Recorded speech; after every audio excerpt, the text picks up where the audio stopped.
जय हिंद फ्रेंड। हम लोग बात कर रहे हैं, हम पेपर जो बीएड फर्स्ट ईयर का आपका जो थर्ड पेपर है लर्निंग एंड टीचिंग, उसका यूनिट 3 आज हम देखेंगे। यूनिट 3 में आपको क्या कह रहा है कि अंडरस्टैंडिंग टीचर एंड टीचिंग, यानी आपको समझना है टीचर को और जो टीचिंग यानी जो टीचर के द्वारा पढ़ाया गया जो प्रोसेस है उसको आपको क्या करना है कि समझना है। ठीक है, the teaching can be define as engagement with learner to enable their understanding and application of knowledge, concept and process। तो टीचिंग क्या है? एक डिफाइन प्रोसेस है जो कि क्या करता है कि इंगेज करता है। किसको इंगेज करता है? लर्नर को। यानी टीचिंग के द्वारा हम किसी भी व्यक्ति को या स्टूडेंट को या पीपल का जो भी हो, पर्सन हो, उसे हम क्या करते हैं कि समझाने के काम करते हैं। क्या करते हैं कि उसको इनेबल करते हैं यानी एक्टिव करते हैं। और क्या समझाते हैं? Understanding and application of knowledge, यानी उसे ज्ञान देते हैं या उसके एप्लीकेशन के बारे में बताते हैं, या उसको क्या करते हैं कि कॉन्सेप्ट देते हैं, या उसको प्रोसेस के बारे में बताना ही जो प्रोसेस है वो क्या है? वो टीचिंग है। It is include design, content, selection, delivery, assignment, reflection. कोई जरूरी नहीं है कि सिर्फ स्कूल में ही पढ़ाना क्या हम कह सकते हैं कि टीचिंग है। किसी भी फील्ड में किसी भी काम को सिखाने के लिए, चाहे वो डिजाइन का हो या कंटेंट सिलेक्शन और डिलीवरी हो या असाइनमेंट देना, ये सारे प्रोसेस में जो भी जब भी टर्म आएगा सिखाने का यानी अंडरस्टैंड का, तो बात होगी वहां पे क्या कि टीचिंग की। तो टीचिंग क्या है? What is teaching? The best approach of understanding the nature of teaching is establish A harmonious relation between teacher, student and subject. जो बेस्ट अंडरस्टैंडिंग है टीचिंग के, यानी जिसे हम कहते हैं नेचर ऑफ टीचिंग, तो वो क्या करता है कि हार्मोनियस रिलेशन बनाता है, एक संबंध बनाता है किसके बीच में? टीचर के बीच में, सब्जेक्ट और स्टूडेंट के बीच में। फिर teaching is the activity of facilitating learning. Teaching क्या है? एक फैसिलिटिंग लर्निंग है, यानी उसमें जैसे मान लीजिए कि आपको खुद से कुछ पढ़ना हो, जैसे कुछ बुक ही आपको पढ़ना है, तो आपको बुक पढ़ने में हो सके 1 दिन का टाइम लगे या 5 दिन का टाइम लगे, पर यही जो 1 दिन को क्या टीचिंग के द्वारा यानी किसी के माध्यम के द्वारा आपको क्या 1 घंटे में खत्म कर दिया जाता है या 5 घंटे में खत्म कर दिया जाएगा। तो वो डिपेंड करेगा कि किस इफेक्टिव तरीके से उसे क्या किया जा रहा है कि पढ़ाया जा रहा है। जैसे मेरा वीडियो के अनुसार अगर आप देखिएगा तो जो आपका पेपर 3 लर्निंग एंड टीचिंग है, तो ओवरऑल अगर सारा यूनिट आप मिला के देखिएगा तो 3 घंटे में आपका पूरा बुक जो है, बुक का समराइज क्या होगा कि खत्म हो जाएगा। फिर effective in teaching does not relate to teacher age, sex and teaching experience.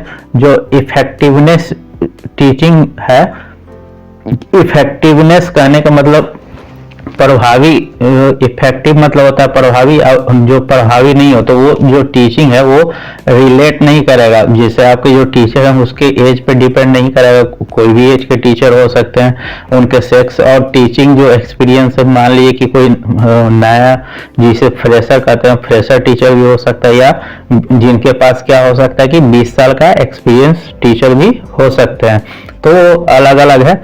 फिर टीचिंग क्या है? एक is a plan activity. Good teaching is an organize and well prepare process. जो गुड टीचिंग जिसे हम कहते हैं, जैसे हम लोग क्लास में क्या पढ़ाने के लिए एक लेसन का लेसन प्लान बनाते हैं, लेसन डिस्क्राइब करते हैं कि हमें क्या क्या पढ़ाना है, तो वो क्या आता है? एक गुड टीचिंग में आता है। उसमें हम लोग क्या करते हैं कि ऑर्गेनाइज करते हैं और एक प्रोसेस को प्रिपेयर करते हैं, वेल प्रोसेस को, कि हाँ ये पहला यूनिट पढ़ाना है, पहला यूनिट के बाद दूसरा और तीसरा, फिर कितने टाइम में पढ़ाना है, सारा चीज को हम लोग क्या करते हैं कि पहले से प्लानिंग करते हैं।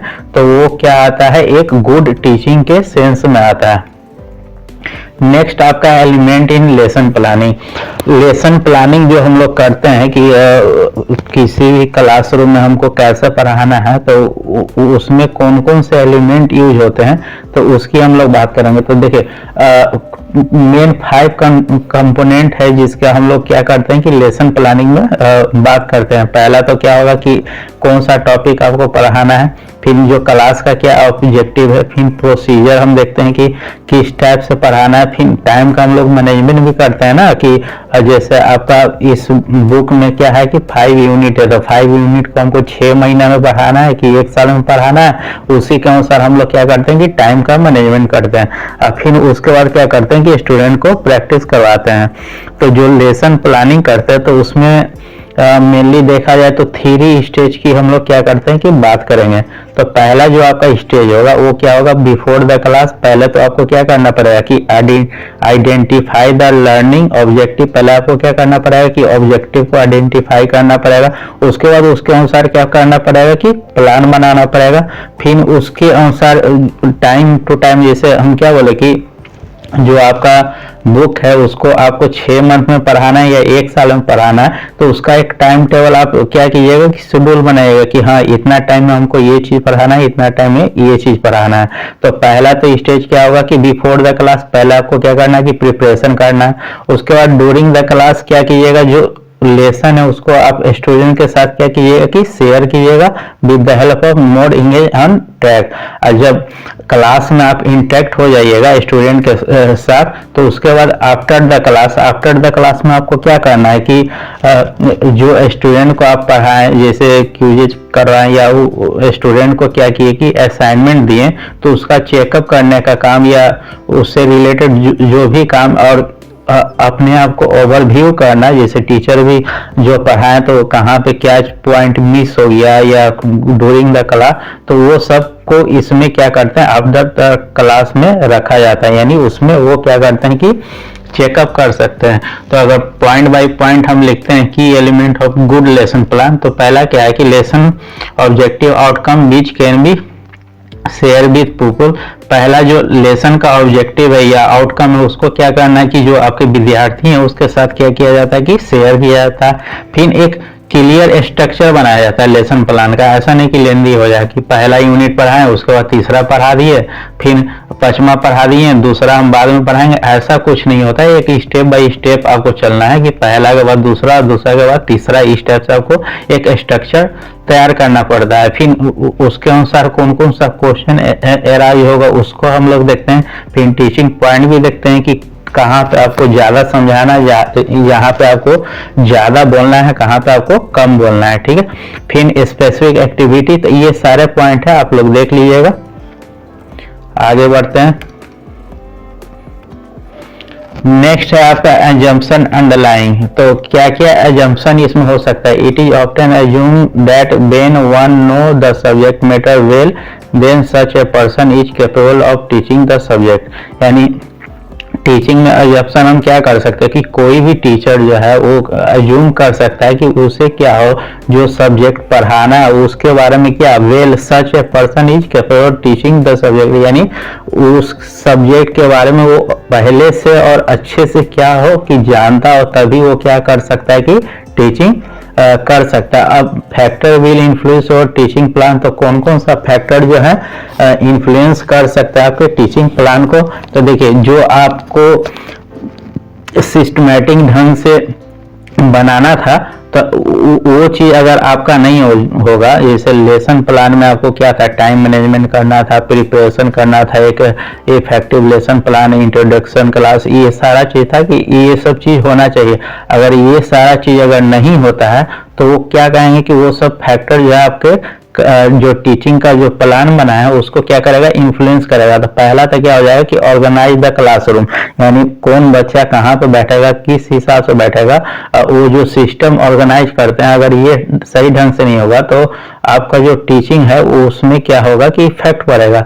दूसरा, जो आपका टीचिंग मटेरियल है या नोट्स वगैरह आप स्टूडेंट को देते हैं या आप खुद के लिए बनाते हैं, वो अगर सही नहीं रहा तो वो भी क्या करेगा कि आपके टीचिंग प्लान में इफेक्ट डाल सकता है। फिर लेसन प्लान, टाइम मैनेजमेंट में, टाइम मैनेजमेंट आपका मान लीजिए कि अगर 1 साल का कोर्स है, अगर आप उस या 6 मंथ का क्या है कि कोर्स है, उसको आप कंप्लीट करने में क्या करते हैं कि 1 ईयर लगा देते हैं। तो ये भी क्या है कि एक गुड टीचिंग प्लान का हम नहीं कर सकते कि एक टीचिंग प्लान जो है क्या है कि अच्छा है, ठीक है। फिर आपका है proficient in teaching. Proficient based teaching refer to system of instruction, assignment, grading and academic reporting that are based on a student demonstrating that they have learned the knowledge and skill they are expected to learn as they progress through their education.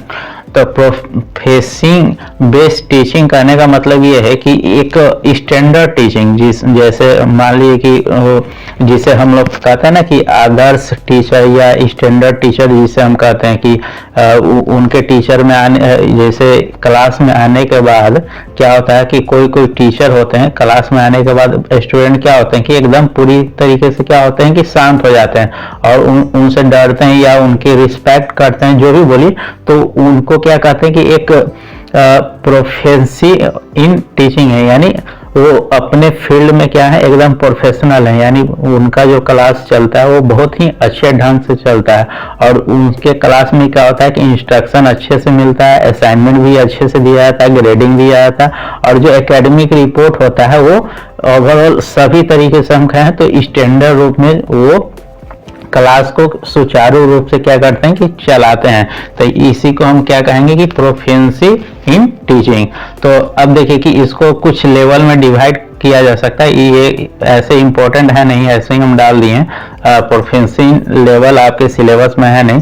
जैसे कहा जाए कि novice level यानी पहला क्या अगर कोई भी टीचिंग स्टार्ट करेगा तो क्या करेगा कि बेसिक से स्टार्ट करेगा और बेसिक से क्या जाएगा कि एडवांस जाएगा ताकि बच्चे को अच्छे से समझ में आए और उसका ऐसा कुछ ग्रेडिंग सिस्टम या रिपोर्ट सिस्टम बनाए कि बच्चे को दिक्कत नहीं हो, यानी स्टूडेंट को डेमोन्स्ट्रेशन अच्छे से कोई भी टीचर अगर देता है तो उसे हम रखेंगे प्रोफिशिएंसी इन टीचिंग।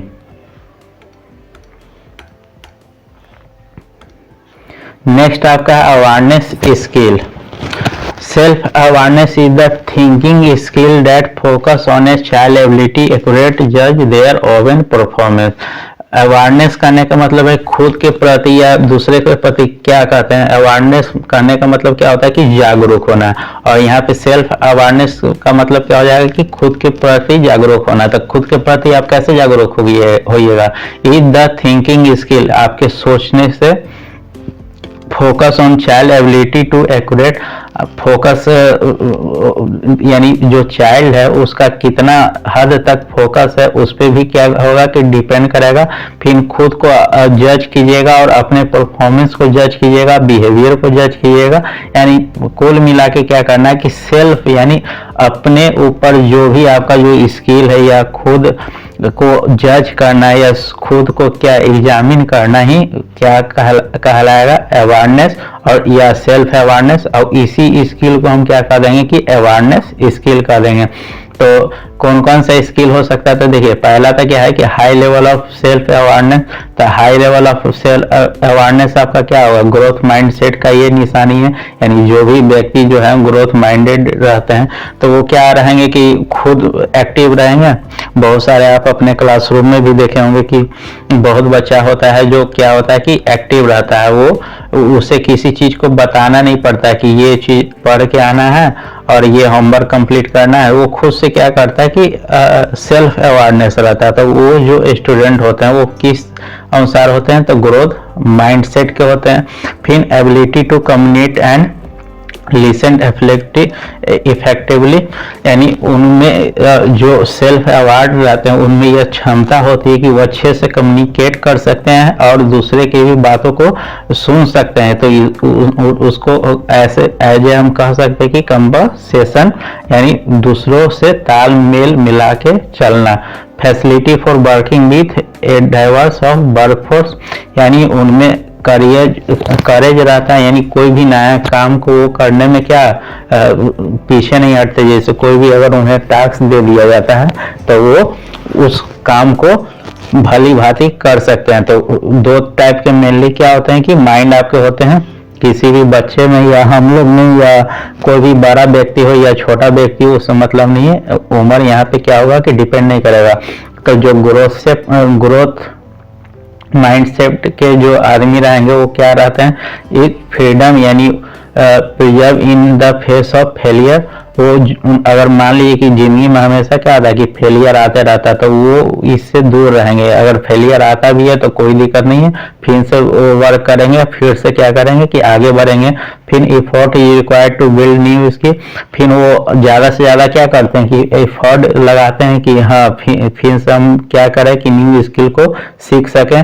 फिर वो क्या करते हैं कि इंस्पिरेशन को फाइंड करते हैं कि उनका कौन इंस्पिरेशन बन सकता है। मान लीजिए कि अगर वो मेडिकल फील्ड में जा रहे हैं तो कोई डॉक्टर को क्या करते हैं कि उनको फॉलोअप करते हैं और उनसे क्या होते हैं कि इंस्पायर हो जाते हैं। तो ये सब जो लक्षण है ग्रोथ माइंडसेट का रहता है। और फिक्स माइंडसेट का कहने का मतलब क्या है कि उन्हें दुनियादारी में क्या हो रहा है उससे कोई लेना देना नहीं है।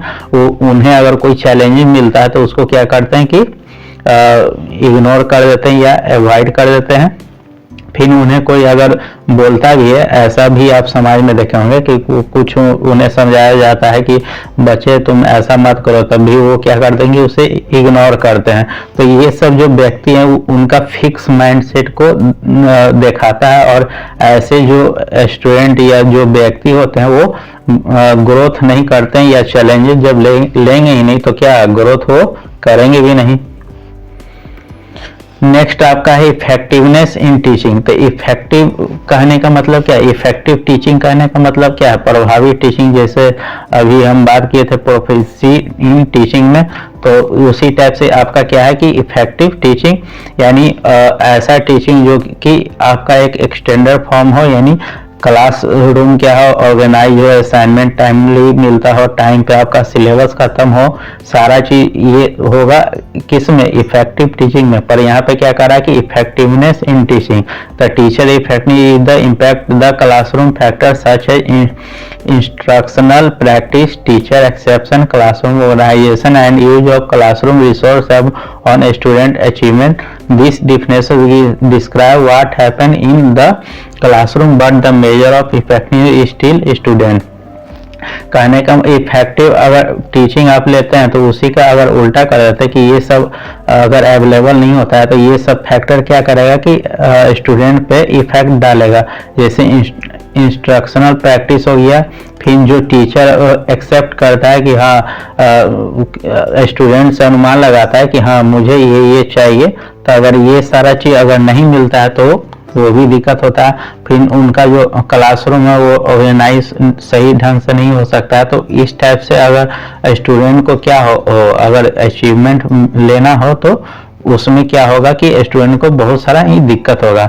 अगर इफेक्टिव हम टीचिंग की बात करें तो क्या होगा कि एक्सटेंशन ऑफ सेल्फ, जो टीचर है वो अपने आप को क्या करते हैं कि एक्सटेंस करते हैं। तो टीचर कंपिटेंस स्टेट होगा, यानी उनमें क्या होगा कि कुछ ना कुछ सीखने का रहेगा। फिर उनका पर्सनालिटी भी क्या होगा कि बढ़िया होगा। फिर जो इफेक्टिव टीचर होंगे या टीचिंग प्रोसेस होगा वो जो क्या होंगे कि अपने सब्जेक्ट में क्या होगा कि मास्टरी हासिल किए हुए रहेंगे, और उन्हें जो शैक्षणिक नॉलेज होगा वो बहुत ही बढ़िया होगा। तो ये सब क्या है, एक गुड टीचर और टीचिंग प्रोसेस का ही लक्षण है, या हम कह सकते हैं कि निशानी है। फिर नेक्स्ट आपका क्या है कि टीचर रोल्स एंड एजुकेशन। तो टीचर का क्या रोल होता है एंड फंक्शन, टीचर का क्या फंक्शन है। तो broadly speaking the function of teacher to help student learn by imparting knowledge to them and by setting up a situation in which a student can and will learn effectively। अगर हम कहें कि teacher का क्या function है, तो main function जो है टीचर का क्या है कि स्टूडेंट का हेल्प करना, और जो नॉलेज है उसको इम्पार्टिंग यानी पार्ट बाय पार्ट उन्हें नॉलेज देना, और हमेशा क्या किसी भी सिचुएशन में रहे तो उन्हें उस सिचुएशन से बाहर निकालना, या उस सिचुएशन से कैसे निकला जाए या उससे कैसे क्या सीखा जाए, लर्न इफेक्टली, तो उसके बारे में ही बताना मेन टीचर का क्या है, रोल भी कह सकते हैं या तो फंक्शन भी कह सकते हैं। But teacher fill a complex set of role which vary from one society to another society and from one educational level to another educational level। और यहाँ पे जो टीचर का एक क्या होता है कि कॉम्प्लेक्स रोल भी सेट होता है, और जो टीचर का रोल है वो सोसाइटी टू सोसाइटी क्या होता है कि डिफर भी करता है, या एजुकेशनल लेवल पे भी डिफर करता है। जैसे अगर देखा जाए तो जो 1 क्लास से लेके 5 क्लास तक के बच्चे हैं तो उन्हें अगर सिखाने का तरीका होगा तो वो क्या होगा, अलग होगा। यानी वहाँ पे टीचर का रोल क्या होगा, एक दोस्त की तरह होगा। फिर अगर उसके ऊपर लिया जाए तो एक अच्छा गाइड की तरह हो जाएगा, यानी 5 से लेकर 10 तक। तो अलग अलग लेवल पे क्या होगा कि टीचर के अलग अलग क्या होंगे कि रोल होंगे। तो अगर रोल की हम लोग बात करें तो देखिए टीचर एज ए क्या बन सकता है, मेंटर बन सकता है, लर्निंग फैसिलिटेटर बन सकता है, on the job role model भी बन सकता है कि हाँ कोई कोई रहता है स्टूडेंट को लगता है कि हम भी क्या अपने टीचर की तरह ही बने, फिर टीचिंग रोल मॉडल को भी बना सकते हैं। फिर ये क्या आ जाएगा, रोल मॉडल में आ जाएगा, ये आ जाएगा फैसिलिटेटर में। फिर जो टीचर है वो इंफॉर्मेशन प्रोवाइडर आते हैं, और इंफॉर्मेशन वो कैसे देते हैं तो लेक्चर के द्वारा देते हैं, या क्लिनिकल जैसे मेडिकल इंपॉर्टी जैसे क्या क्या प्रॉब्लम आने वाली है, बच्चे में क्या क्या प्रॉब्लम आती है, बीमारियां कैसे होती है, उससे दूर कैसे रहा जाए, ये सब के बारे में ही बताना जो है एक तरह से टीचर का ही रोल रहता है। फिर क्या है, रिसोर्स डेवलपर, जैसे मटेरियल क्रिएट करके देना, या कोई भी मटेरियल को कैसे बनाना है, या जैसे एग्जाम में आप एग्जाम देने जाते हैं तो एग्जाम में कैसे लिखना है, ये सब जो रिसोर्स का डेवलप करने का काम है ये भी एक टीचर का ही काम होता है। वो एक तरह से रिसोर्स डेवलपर का भी काम करते हैं, ठीक है। फिर प्लानर, जो कोर्स है उसको कैसे प्लान किया जाए, करिकुलम को कैसे प्लान किया जाए, ये भी काम करते हैं। फिर है आपका एसेसर, स्टूडेंट को कैसे एसेसर किया जाए, और करिकुलम है उसको कैसे क्रमबद्ध तरीके से बताया जाए। तो ये एक टीचिंग एक्सपर्ट का भी ये वाला जो फील्ड होगा वो टीचिंग एक्सपर्ट का हो जाएगा। और ये वाला फील्ड को स्टूडेंट एट ए डिस्टेंस लिखा गया है कि अगर जो स्टूडेंट है वो बाहर भी है, जैसे क्लास लेक्चर जो है वो 2 टाइप से होता है, यानी पढ़ाई क्या होता है कि 2 टाइप से होता है। एक तो आप क्लास में पढ़ाई कर रहे हैं, और दूसरा क्या होता है कि आप आउटसाइड द क्लास, जैसे अपने घर पे कर रहे हैं। तो घर पे क्या किसके द्वारा करते हैं तो स्टडी मटेरियल के द्वारा ही करते हैं। तो रोल ऑफ टीचर यही है, टीचर का फंक्शन भी इतना ही है। फिर आपका नेक्स्ट है phases of teaching. Phases of teaching में मेनली देखिए 3 टाइप के फेजेज आपके होते हैं। पहला तो क्या है प्री एक्टिव फेजेज, फिर दूसरा इंटरेक्टिव फेजेज, और तीसरा है इवेल्युएटर फेजेज। जैसे वहाँ पे हम लोग प्रिपरेशन में बात किए थे कि 3 स्टेज होगा कि टीचर को पहले क्या करना कि क्लासरूम से पहले, फिर क्लासरूम में, फिर क्लासरूम के बाद। तो वही चीज यहाँ भी है। प्री एक्टिव कहने का मतलब है क्या कि क्लासरूम से पहले।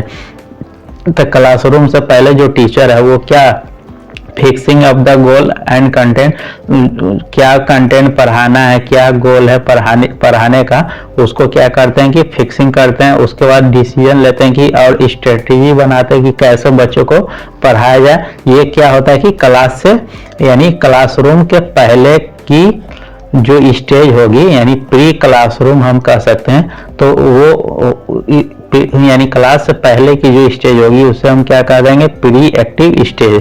फिर ऑन द क्लास को हम क्या कहेंगे इंटरेक्टिव फेस। इंटरेक्टिव फेस करने का मतलब क्या हो रहा है कि आप बच्चों के साथ क्या हो रहे हैं कि इंटरेक्ट हो रहे हैं। जैसे डायग्नोस ऑफ द लर्नर, यानी जो लर्नर है या पिपल्स हैं उनके साथ आप क्या कर रहे हैं कि इंटरेक्ट हो रहे हैं, और उनके साथ क्या कर रहे हैं कि पढ़ा रहे हैं। अब इसमें पढ़ाने का 2 तरीका है, एक्शन एंड रिएक्शन। या तो आप वर्बल तरीके से पढ़ा सकते हैं स्टूडेंट को, नॉन वर्बल तरीके से भी बच्चे को पढ़ाते हैं। जैसे में वर्बल कहने का मतलब क्या है कि बोल के पढ़ाना, नॉन वर्बल मतलब सांकेतिक रूप से। जैसे अगर बच्चे क्लास में क्या कर रहे हैं कि हल्ला उल्ला कर रहे हैं तो आप क्या अपने चेहरे के इंप्रेशन से दिखाते हैं कि गुस्सा दिखाते हैं कि हाँ, तो ये जो फॉर्म आ जाएगा वो किस में आ जाएगा कि नॉन वर्बल में आ जाएगा, जिसको हम लोग कहते हैं रिएक्शन, और एक्शन को कह देंगे वर्बल, ठीक है। उसके बाद तीसरा जो स्टेज होगा वो क्या हो जाएगा इवेल्युएटर फेज, यानी क्लासरूम के बाद जो स्टेज आएगा वो उसे हम कहेंगे पोस्ट एक्टिव स्टेज भी कहा जाता है या इवेलुएटर स्टेज भी आप कहिए या पोस्ट एक्टिव स्टेज भी कह सकते हैं।